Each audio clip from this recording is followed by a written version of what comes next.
Olá, tudo bem com você?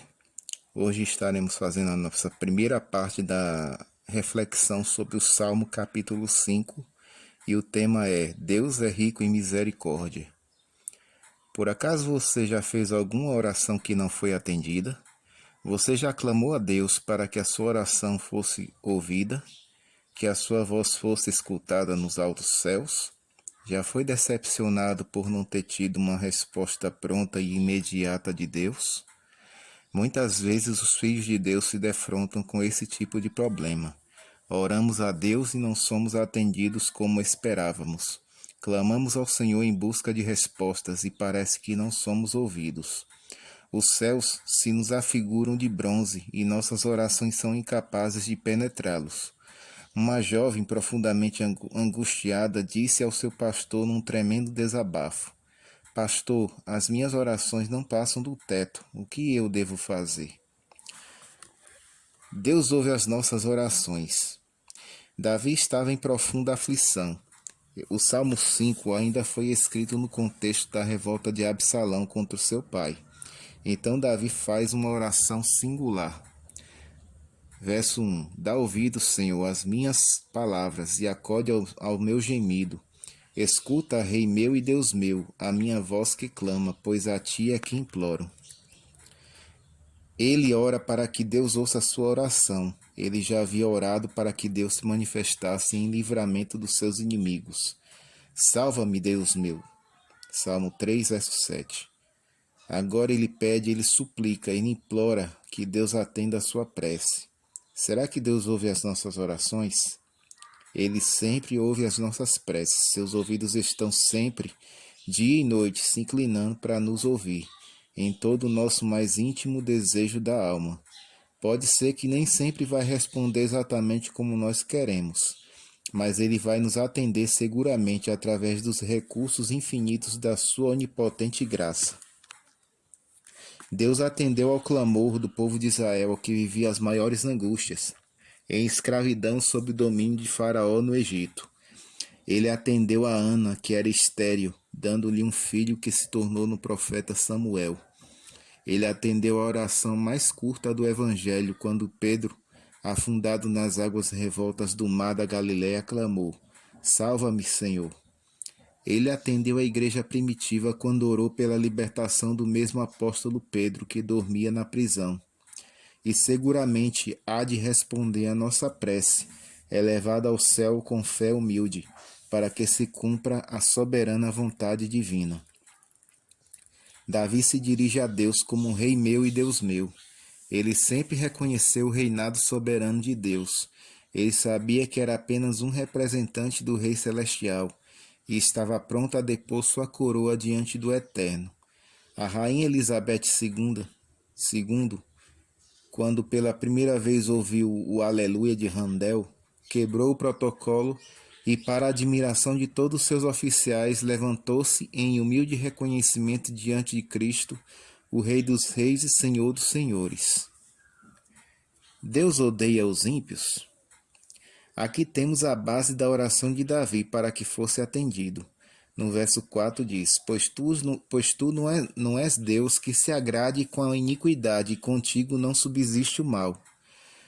Deus é tão puro de olhos que não pode contemplar o mal. E os inimigos de Davi estavam praticando a maldade, e portanto a sua oração, o seu clamor era justo. Davi sabia argumentar com Deus, e muitas vezes nós oramos sem apresentar esses argumentos inspirados. Se a nossa causa é justa e está de acordo com a verdade e a justiça de Deus, então devemos dizer isso mesmo na nossa oração, para aquele que sonda os corações, e estamos certos de que seremos atendidos. Davi dizia: Senhor, ouve-me, porque tu não podes permitir que os meus inimigos continuem na prática de suas perversidades. Isso não está de acordo com os teus atributos de justiça. O verso 5 do Salmo 5 é uma passagem difícil. A palavra aborreces é uma tradução de sané, que significa odiar. Deus odeia todas as formas do mal, mas não é isso que o salmista está dizendo. Ele disse: aborreces a todos os que praticam a iniquidade. Mas como pode Davi afirmar que Deus odeia os ímpios? Não disse Cristo: amai os vossos inimigos? Semelhantemente, como nosso Pai Celestial, que ama os seus inimigos, fazendo nascer o seu sol sobre maus e bons, e envia chuva sobre justos e injustos, assim devemos amá-los. Não parece contradição? Há 3 maneiras para se entender isso. Primeira maneira: na Bíblia, odiar significa amar menos, independentemente de quem se refere. Lemos as palavras de Cristo: se alguém vem a mim e não aborrece a seu pai e mãe, não pode ser meu discípulo. Muitas pessoas ficaram perplexas ao ler essas palavras. Como pode Cristo nos recomendar que odiemos aos pais quando a própria lei nos manda honrá-los? A palavra original do grego miseo significa odiar, detestar, amar menos. Mas se lermos a mesma passagem em Mateus, notamos a coerência de tal interpretação. Quem ama seu pai ou sua mãe mais do que a mim não é digno de mim. Mateus 10:37. No caso do Salmo 5, verso 5, Davi estaria dizendo que Deus ama menos aos ímpios do que aos justos, e todos poderiam justificar a Deus nessa atitude. Mas, mas como funciona isto, julgo que ninguém sabe, senão só ele. Mas ainda ele os ama muito, dando-lhes vida, saúde, prazer, felicidade e dias prósperos. Segunda maneira de entender, Salmo 5, verso 5. O segundo ponto de vista, Davi está personificando o mal que Deus abomina. Deus odeia a iniquidade. Entretanto, quando os ímpios se identificam com a iniquidade, são personificados no próprio mal que praticam. Então, dizer Davi que Deus odeia os malfeitores é o mesmo que dizer que ele odeia o mal. E quando ele destruir o mal no sentido escatológico, também destruirá todos os que estão identificados e personificados com o mal. Esse fato apocalíptico e escatológico se pode ver claramente na versão de Almeida Antiga nas palavras do verso 6. Destruirás aqueles que proferem a mentira. O Senhor aborrecerá o homem sanguinário e fraudulento. Terceira forma de se entender Salmo 5, verso 5. Outro modo de ver como pode Deus odiar os ímpios é pelo antropomorfismo. É uma forma de pensamento que atribui características ou aspectos humanos a Deus. É explicar a divindade em linguagem humana. Se não entendermos a Bíblia nos seus termos, jamais conheceremos a verdade. Mas é difícil traduzirmos a divindade em nosso idioma porque não conhecemos a linguagem divina.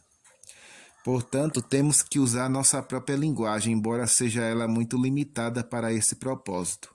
Se Deus é justo, a sua ira e ódio têm que se manifestar contra o pecado e pecadores. Mas se ao mesmo tempo e em igual intensidade Deus é amor, tem que revelar misericórdia mesmo àqueles a quem odeia, sem ser contraditório. Por isso, disse Paulo, ó profundidade da riqueza, tanto da sabedoria como do conhecimento de Deus, quão insondáveis são seus juízos, e quão inescrutáveis os seus caminhos. Quem, pois, conheceu a mente do Senhor? Ou quem foi o seu conselheiro? Romanos 11, verso 33 e 34. Essa é a nossa primeira parte da nossa reflexão. Que Deus abençoe a cada um.